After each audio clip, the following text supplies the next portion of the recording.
we have 45 students attended our online class.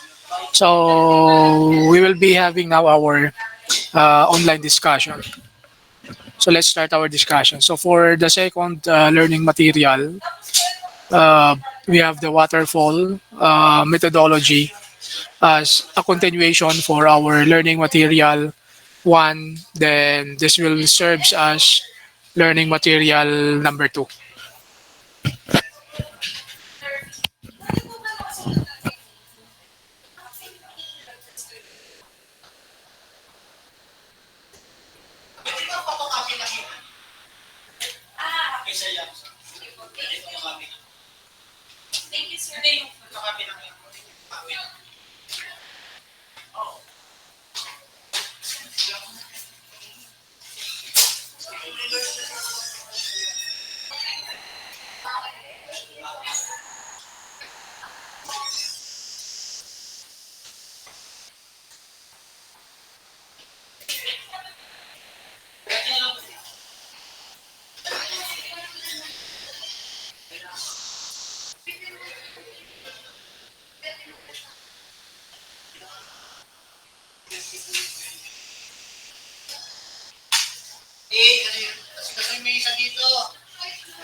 Okay, so let's start our discussion. As we've learned from the previous discussion, we used to have uh, the principles, no, and of the entire systems development life cycle or SDLC. Before we proceed with the waterfall methodology, serves as our second learning material. Last time we have SDLC, systems requirement analysis, to be followed by phase number two, which is the design, implementation, testing, and evolution. So as we've mentioned last meeting, this SDLC serves as the root of all the methodologies, no? Meaning methodologies derived from this SDLC or Systems Development Life Cycle without without losing the concept of having a phase for requirement gathering and analysis, without losing the phase of having the designing process, and phase for the implementation process, phase for the testing, and phase for the evolution, no, or deployment. So this one, two, three, four, five is the basic principles of systems development lifecycle. Here comes the different methodology created out of that major principles of systems development lifecycle. The very first one is the waterfall, to be followed by agile methodology. Then the next one is the iterative. Then the fourth one is the spiral, and the last one is the lean, agile and lean methods. Meaning these one up to five methodologies are the commonly known, no, commonly used methodologies when it comes to development. But there are still other methodologies available, like for example XP programming methodology that is intended for source code optimization. If you are working with your source code, you are trying to optimize the source code you are trying to modify the source code, then the appropriate methodology to be used uh, for doing those modifications and enhancement is the XP programming methodology. Although it is not included here, but that's the common methodology when it comes to optimization.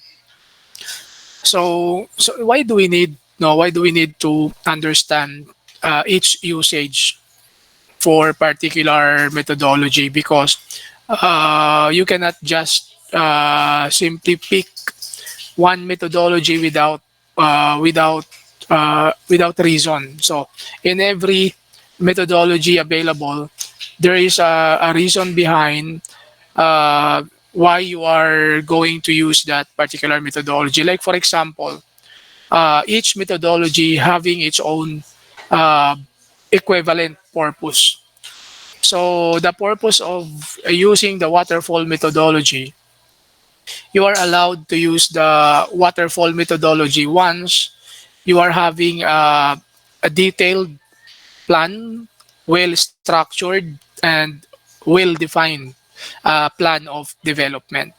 So when we say well defined and well structured, from the very first plan of your development is already you have already an assigned specific you have assigned already a specific schedule when are you going to start that particular task. So for the entire project development, there should be an equivalent schedule for each task. When are you going to perform those tasks? So that's the first requirement before you can use the waterfall methodology. So if you don't have that plan, trying to make a detailed schedule per task, if you don't have that one, then isang requirement kasi on for waterfall methodology, then you are not allowed to use the waterfall methodology. So that's the first requirement. The second requirement, uh, you should have only a small scale project of development.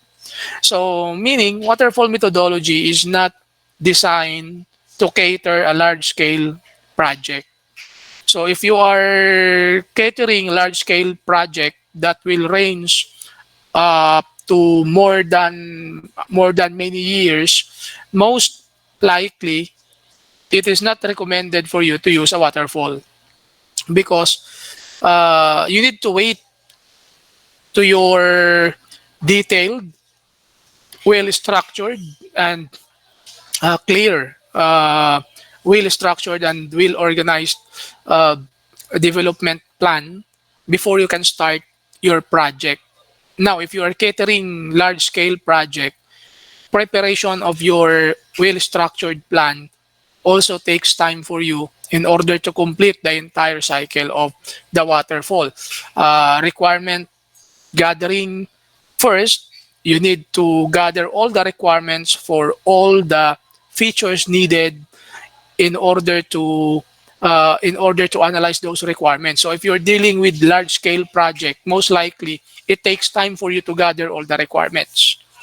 So it could be very impossible for you to to complete no to complete right away all the requirements gathering so you can complete the entire project with a short period of time because data gathering requires time for you to gather the requirements. So kaya hindi design si waterfall model of development for the large project. Usually large project uses agile methodology or iterative methodology. Okay? Or a combination of waterfall and agile, we call it iterative methodology of development for large scale project. But if you only have a small scale project that takes you only up to, like for example, 1 year of development, then that time or when it comes to that particular project, then expected that you can create a well defined and well structured plan for that because there are only few requirements to be gathered, so you can analyze right away after gathering the requirements, so it doesn't take too much time for you to complete the schedule, so it will serve as a guidelines for the team when are you going to start the development, and when are you going to complete the entire project. So if all of that, you meet all of that requirements, meaning you can use the waterfall methodology. So in short, short range period of time of development. Second consideration, at least you have well formed and well structured and well defined plan, and then everything is documented. You know when to start, you know when to end the project. So that's the only time that you can use the waterfall model. If you don't have those considerations, meaning you cannot use the waterfall. So instead, you might as well use the agile. Agile allows you to do the constant iteration. So when we say constant iteration, you can develop the per module of your system, no? Of course, uulit din siya, no? Requirement collection, analysis, design, coding, testing, and maintenance. Maintenance. So uulit siya doon sa from the start. However, we're not talking about the entire system. So you're not collecting data or requirements for the entire system at once. What you are, what requirements you are collecting here is per sprint. When we say per sprint, those are individual module or individual functionalities of your system. So instead of dealing for the entire functionalities to be developed at the same time by different developers, in your schedule, you only have one sprint to be developed. So uh, like for example, the entire project having 5 modules. Pag sinabing modules, yung functionalities, no? 5 modules. Then what you need to do is you need to complete first the first module, and then left behind the second, third, fourth, and fifth module. So meaning to say, hindi nyo muna gagawin yung second hanggang fifth module. What you are focusing more on the first module first. So for the first module or first functionality, you need to gather the requirements. What are those requirements needed to complete that module? Then you need to analyze the requirement. You need to create the designing, conceptualization. In designing, in this phase allows you to create the diagrams, no? The systems flow chart, no? You need to create the systems flow chart, the context diagram, the flow itself on how are you going to develop the project, front end designing and the back end designing. Then the entity relationship, the diagramming, no? Then who are those users? All of those are belongs to designing phase. Wala pang coding doon. Wala pang coding included. Everything is more on designing. So once you are done with that, pero what we're talking here is the first module only. Hindi pa ninyo sinimulang i-develop yung second module, third, fourth, and fifth. Pag sinabi nating module, those are the functionalities yung kayang gawin ng system. Okay? And then here comes, you need to continue with coding, testing, and maintenance. Like for example, you are done already with the first module. So that's the only time that you can proceed with second module. So in Agile, you are allowed to develop the module one by one. No? Po pwedeng hindi mo agad kumpletuhin yung buong system. You allotted a time for each module as a sprint under that agile methodology. Meaning to say, gagawa ka ng sprint, isang team nyo, buong cycle, gagawin nyo yun. Once done, update nyo na lang yung current system to include that newly updated module. So that's the power of agile. So the next one is the iterative. Now we are done already with the discussions now about this one last time, but it is much better to repeat so it can be understood, no, clearly. Iterative is a combination of the waterfall advantage and the advantage also of being agile. Kasi si waterfall, there's a disadvantage for waterfall, no? You cannot use waterfall for large scale file. You cannot use waterfall if you don't have a well defined and structured plan. So dito sa iterative, you have well defined and structured plan. You can also use this method for the large scale project, because this is also allows iteration, so constant iteration, or in a iterative approach. At the same time, your plan also is um, like for example, half detailed siya but not for the entire system. Detailed per sprint, kaya kayang-kaya mong i-detalye kasi per sprint siya, not for all the modules. So you can use iterative approach. Okay, so in the fourth, spiral. So when to use the spiral? So if you have already developed the newly created feature and you want to integrate that into your system, you need to assess first, di ba? You need to assess whether or not the newly created system, what will happen once you integrate that into your current system. So you need to observe whether or not it affects to speed up the system or to slow down the system. Does it affect when it comes to the capacity storage of the system? Does it affect when it comes to the graphical user interface of the system? How it affects the system? Is it in a positive outcome or a negative output? So, meaning before integrating the newly developed functionality, you cannot integrate that right away with the current system. There should be an assessment first how it interacts with the current system. And the only methodology that allows you to do that is the spiral methodology, because spiral methodology assists the risk whenever you decided to integrate that newly developed features into your current system. So there is a risk assessment you need to test. So how are you going to do that? You need to duplicate the current system and then use the mirror system and not the original system. Use the mirror system to integrate the newly created module and then try to assess whether or not does it affect the speed of the system?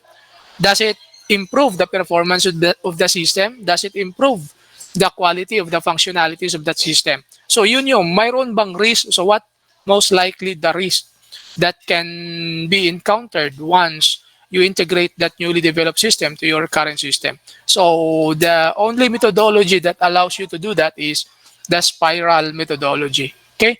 Objective niyan, gaya nito. Identify and resolve the risk, then develop, act, and then review, plan, phase, test, babalik sa objective. So per cycle, you notice whether or not there is a risk, no, when it comes to your newly developed system. So doon nyo gagamitin si spiral. Pwede nyo gamitin si development, iterative, then once you test the risk, once you wanted to assess the risk, then you need to use the spiral method. And then here comes, you have the lean, no, agile and lean method. You can just simply read, no, the remaining definitions, no, included in our PowerPoint. And now let's proceed with our waterfall methodology. So is it clear, no, when it comes to the difference between what among those methodologies of development, starting with waterfall up to agile and lean methodology? So is it clear? Can you raise your hands if you fully understood?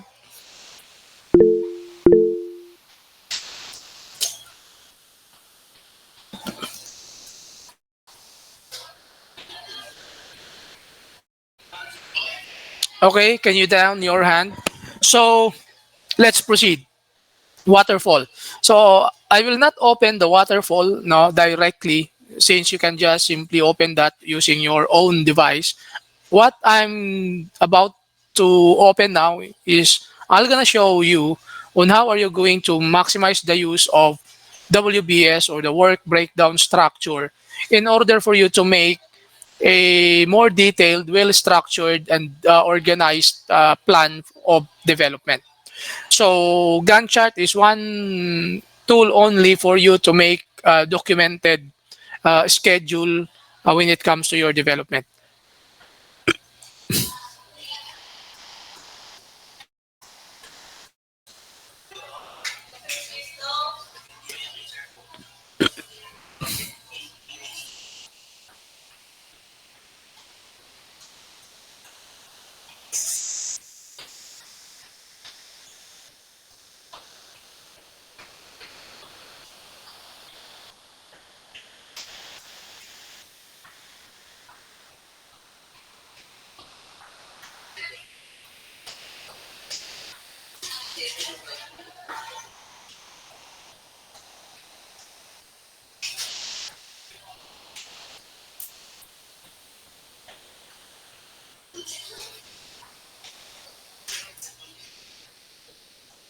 So let me customize, no, our table.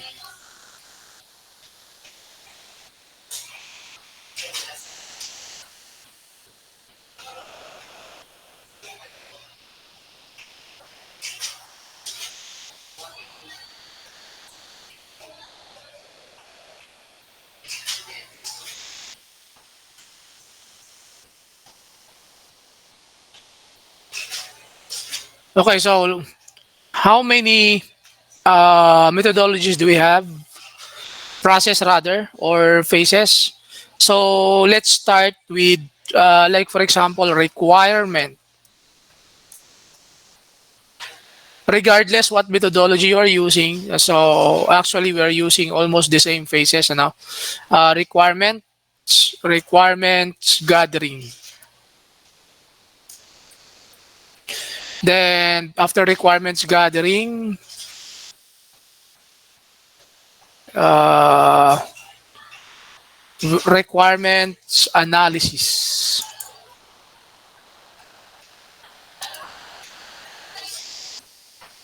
So when it comes to requirements gathering, you need to think of what are those requirements needs to be gathered. Like for example, hardware. So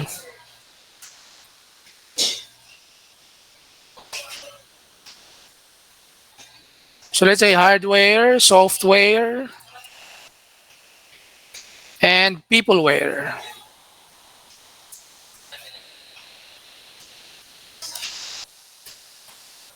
That is for hardware requirement.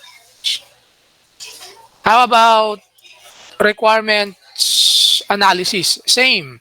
So what are those hardware requirements you need to analyze, no? Like for example, under hardware, so what are those hardware? Is it random access memory? Do you need computer? Do you need particular device? No. So when it comes to software, what are those? So mag-insert na naman kayo dito ng insert na naman kayo diyan ng kung ano, yung na-identify niyo na software requirements, tools, installer, no? Kung kailangan niyo ng tools para sa task, installer para sa task, o kung ano mang tools na kailangan, o kung ano mang software na kailangan. Peopleware, who are those people involved when it comes to the system. So after you gather those, you need to analyze whether or not those requirements that you gathered is placed essential rule when it comes to your system's development. So if the answer is yes, then you can continue the requirements to be included in your design. If not, then remove those requirements. Okay, you follow? So gather and then analyze. After having all of those requirements, after analyzing all of those requirements, whether or not it is needed and included to your development, that's the only time that you need to decide when are you going to do the designing. So this is designing.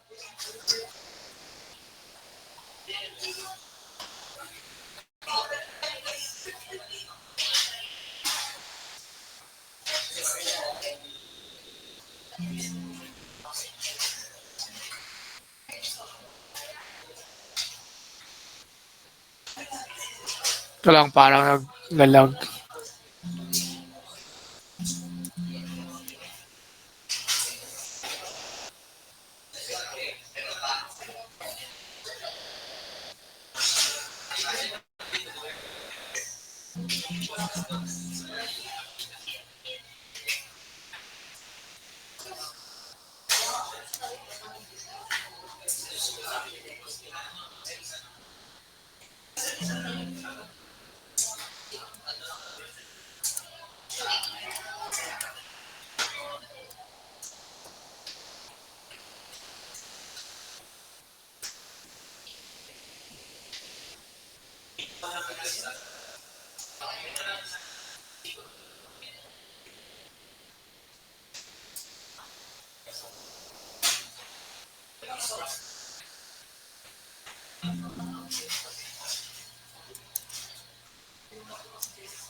Ito pala.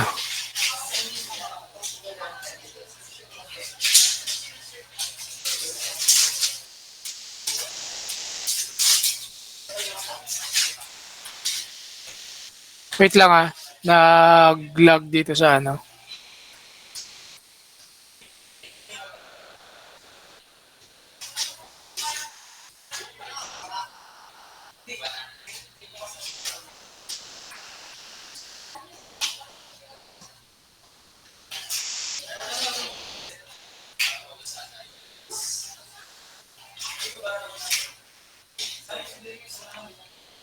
Okay.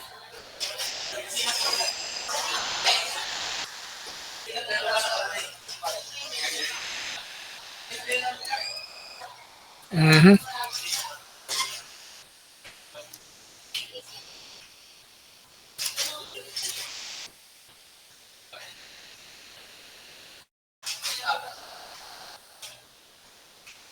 Okay. So in designing, it includes like for example, front end designing. So what are those no included in front end designing? The layout, the appearance, no, the header, the logo, the footer, the A side, the content, the grid system, the login, the notification, everything no included in graphical user interface. And then after front end, like for example, meron ka diyang task number one. They're going to do the task number one. Ano yon? Layouting, no? Task number two, like for example, you're doing for task number two. So when it comes to the grid system, so kailan nyo gagawin, yan. And so on. Then, it is also included in designing when it comes to the back end. Back end. So task number one, task number two, and so on. So in designing, it also includes no the diagrams, no. Diyan nyo gagawin yung systems flowchart, context diagram, no. Systems flowchart, context diagram, uh, like for example, any diagrams included, the methodology, no, the testing. So lahat ng 'yan dito nyo gagawin. If there's a data flow diagram, then you need also to do the data flow diagram. And then the other one, after designing, so the more tasks that you need to add, no? Itong mga tasks, kaya task lang nilagay ko dyan, you can change that into actual tasks that you are going to do in backend. Tapos dadagdag nyo pa yung mga diagrams, no? To be created. The next one, after designing is testing.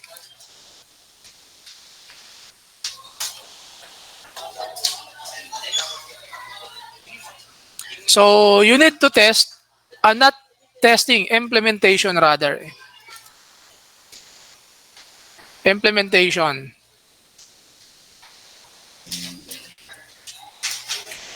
And then after implementation, testing.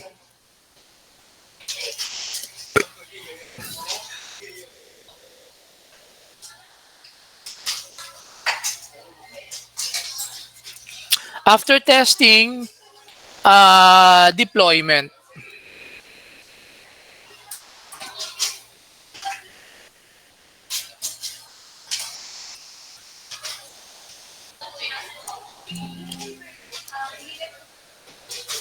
Okay. So, and then we have the maintenance, the last part. However, that maintenance no also can be included in your user manual. So where you are going to instruct the one who received the system when to maintain the storage, when to update the random access memory, when to update the hosting if that's online, the domain, no, when to upgrade the capacity no of the system. So meaning pwedeng include nyo dito or pwede ring isama nyo na sa designing. Pero ito yung mga basic requirement gathering, requirement analysis, designing, implementation, testing, and deployment. Regardless what methodology ang gagamitin nyo. Now, assuming you have a small scale project and you want to develop that project based on waterfall methodology. Okay? Nakita nyo kaya ng waterfall methodology ito because it only takes 1 year to complete the entire project. Like for example, so here you have day 1, day 2, 3, 4, 5. Then month of January. So you are now trying to do the design. You are now trying to create a structured plan, a well-defined plan. So that's why, like for example, you are having this one. You know already when to start, no? Inaalam nyo na kung kailan mag-start. Dinidesign nyo na, kumbaga, in short. So let us simply duplicate this, no? So like for example, January. So this one is for February. This one is for March. This one is for April. And then the other one is for May. And so on. So for the sake of an explanation, that's why we're using only up to day 1 to 5. But January, that is up to 31. Tama? So let's say 1 to 31 yan. So February, January, February, 1 to usually 28 or 29. So let's say 29. January, February, March 31 up to 31. April, January, February, March, April 30. May 31 ng May. Okay. So assuming na ito, yung mga date. So, like for example, you know that you know already the exact size of the project, anticipated features of the project. Alam nyo na, okay, this project takes only up to, it takes only up to how many features? Like for example, uploading lang. So, mabilis lang yon, kayang-kaya ng waterfall. Di ba? Uploading lang ng, like for example, uploading ng particular file. So, kaya-kaya ng waterfall. Okay? Or any other project. So, regardless, without mentioning the project, ina-assume lang that you only have two modules. Like for example, gawin na natin napakadali para mas mabilis maintindihan. Then, you decided to use the waterfall. So, first requirement, you should have a well-structured and well-defined plan. Anong ibig sabihin nun? You know already when are you going to start the project and when are you going to end the project. So, ipa-plot nyo muna sa work breakdown structure. Like for example, for requirement gathering related to hardware, you are going to do the requirement gathering related to hardware on January 1, assuming. Or maybe you are going to have 3 days for that requirement gathering. Pero in reality, Hindi lang yan 3 days, di ba? So this is just for the sake of an explanation. In reality, you might have yan more than week of data or requirement gathering, no? For you to make sure that all the requirements are, you gathered all the requirements given with uh, appropriate number of days. So malamang dito sample natin 3 lang, okay? Like for example, o di kaya 2 days na lang. Ayan. Example related to software, when are you planning to gather requirement related to software? So baka ganyan.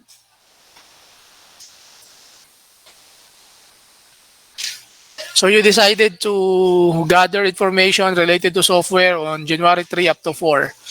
And maybe peopleware, you decided to gather that from uh, on January 31, assuming that January 31. So meaning, you will be the one to decide when are you going to conduct the requirement gathering. So after gathering the requirement, you need to analyze.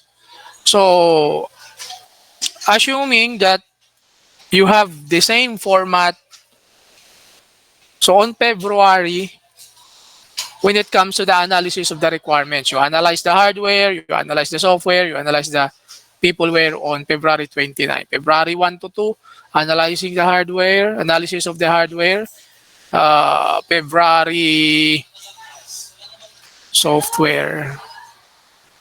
Yan, software.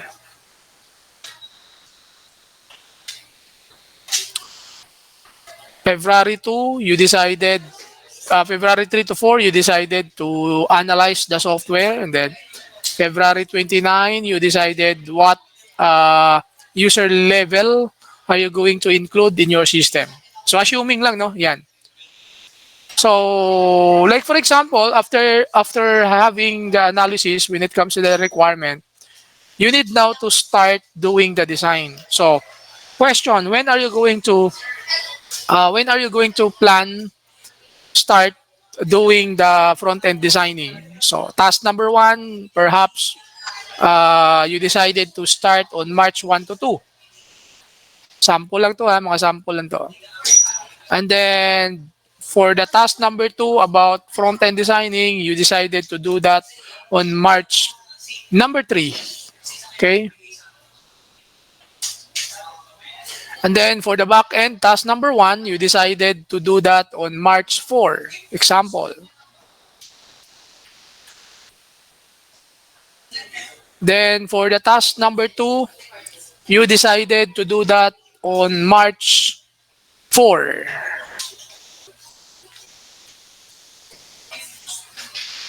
Then, after doing the designing, here comes the source coding.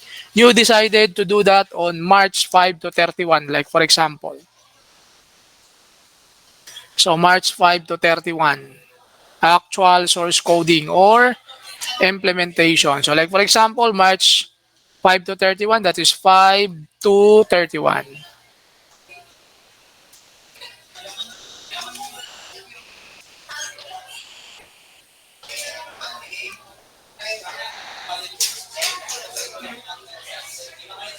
Ay, mali. Mali yung nilagyan ko. Ito, testing number 2, back end, test number 1, test number 2.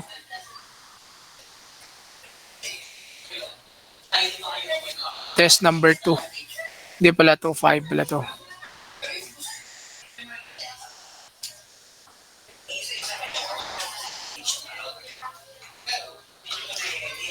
Ayan. Insert tayo ng isa pa. So, this is 5. So, and then this is 6.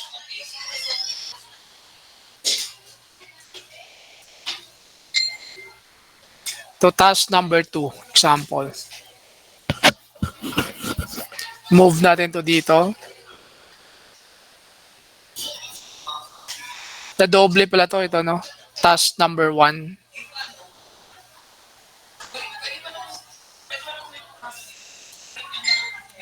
So dito yon task number 2.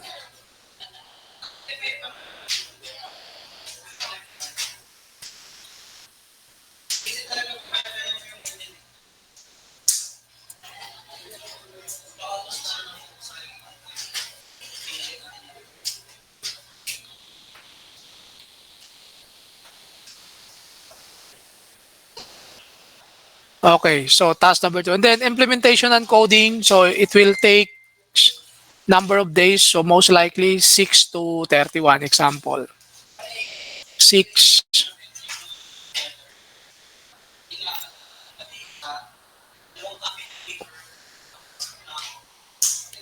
Wait lang, naglag. Wait for a moment. Naglag lang. Okay. 6 to 31.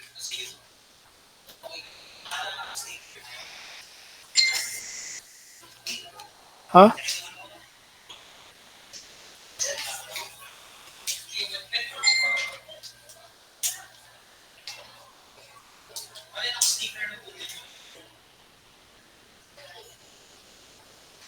So 6 to 31. So March 6 to 31, like for example, you are going to dedicate that for implementation, the actual source coding, the actual programming.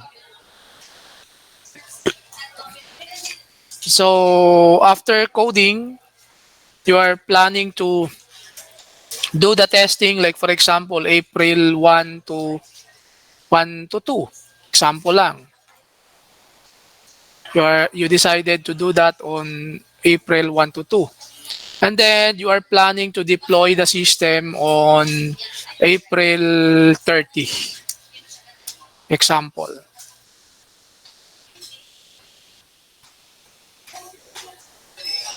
So here it comes, you completed the entire cycle, no? Like for example, if you are using waterfall, meaning to say all the features are already completed by April 30.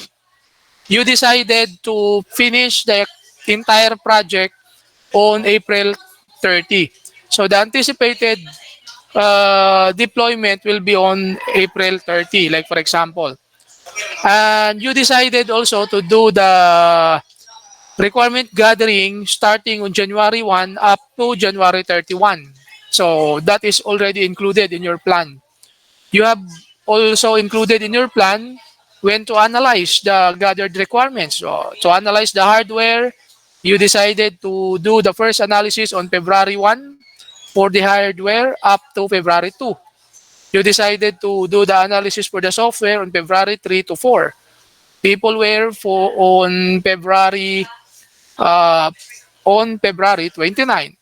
Then it is also clear and well structured that you decided to do the front end designing.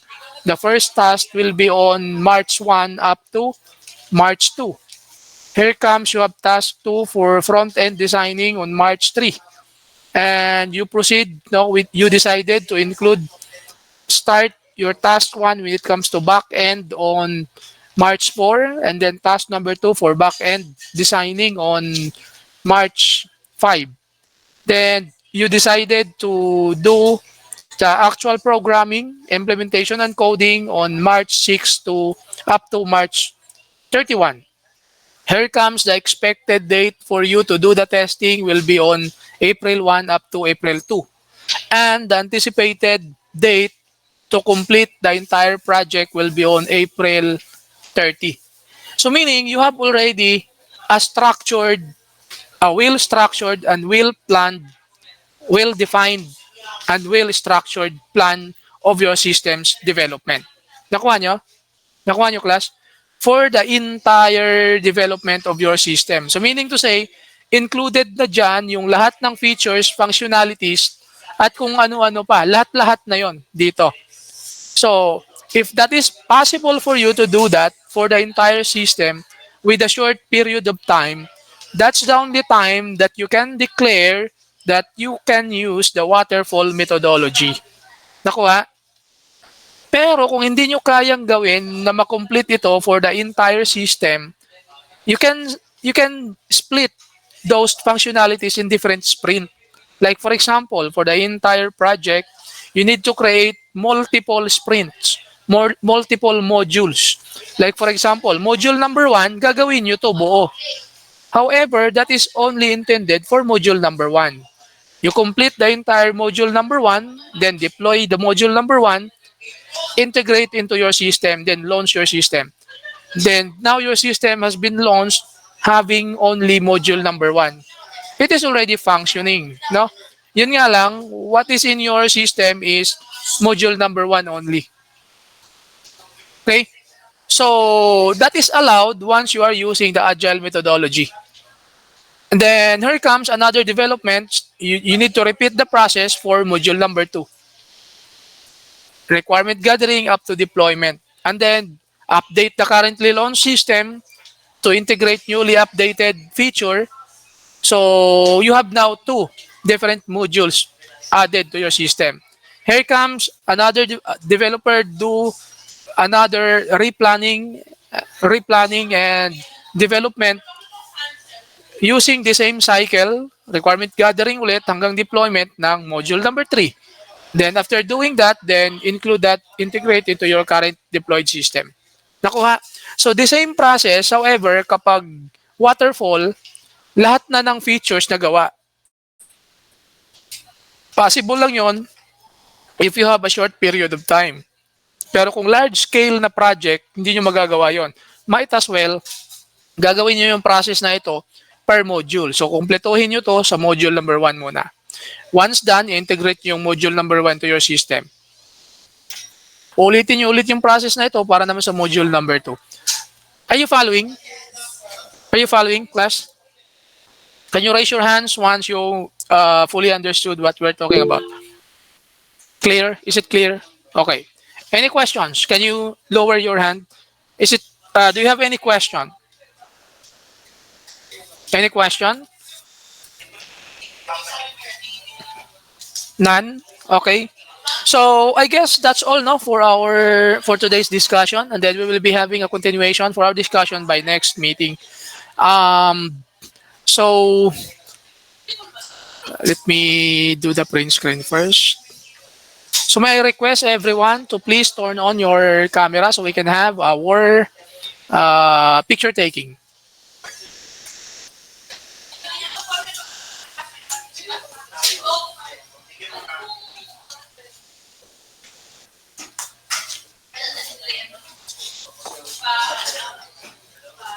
Okay, so for next online session, may I request everyone to wear your uniform every time that we are having our online class. You request everyone to wear your uniform every time we are having our online class. So that will be by next meeting. So for now, considered muna natin. But for next meeting, online class, you need to wear your school uniform because we are having our print screen every after class, and then that is being evaluated and monitor whether or not you are wearing your school uniform. So next online class, you need to wear your school uniform. Okay, so let us have picture taking. 1, 2, 3.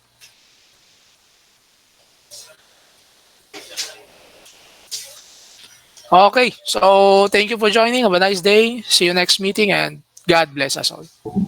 Thank you so much po, sir. Thank you, sir. Thank you, sir.